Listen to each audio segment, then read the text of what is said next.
Gubernur Sumsel meresmikan Masjid Raya Lukman Nur Hayati yang berada di Jalan Talang Kepuh, Pulau Rangon. Usai menandatangani prasasti peresmian, Gubernur Sumsel mengikuti sholat Jumat perdana di masjid tersebut.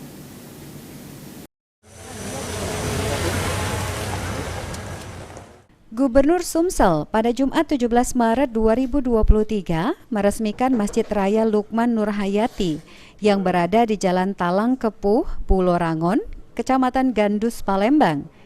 Usai menandatangani prasasti peresmian, Gubernur Sumsel pun langsung mengikuti sholat Jumat perdana di masjid tersebut.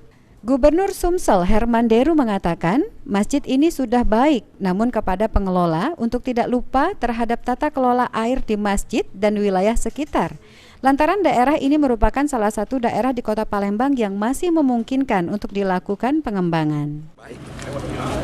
Orang tua memberikan pendidikan yang baik sehingga putra-putrinya juga meneruskan perbuatan baik itu dengan cara yang berbeda. Ini membangunkan masjid di tengah-tengah perumahan, dan saya bangga, tapi saya tetap juga bernasihat bahwa jangan lupa tentang tata kelola air di sini.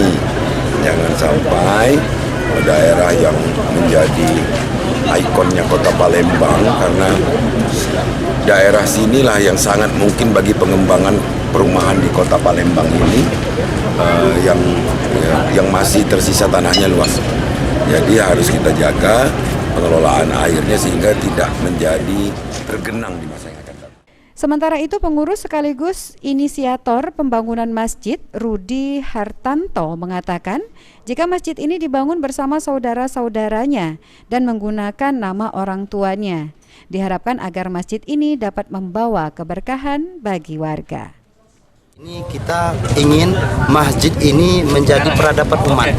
Masjid ini saya berharap membawa keberkahan untuk warga sekitar, karena dari masjid kita bangkit.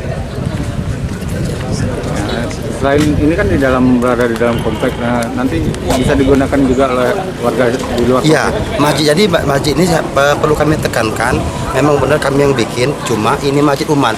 Jadi semuanya saya serahkan ke umat. Sandi Pratama, PAL TV.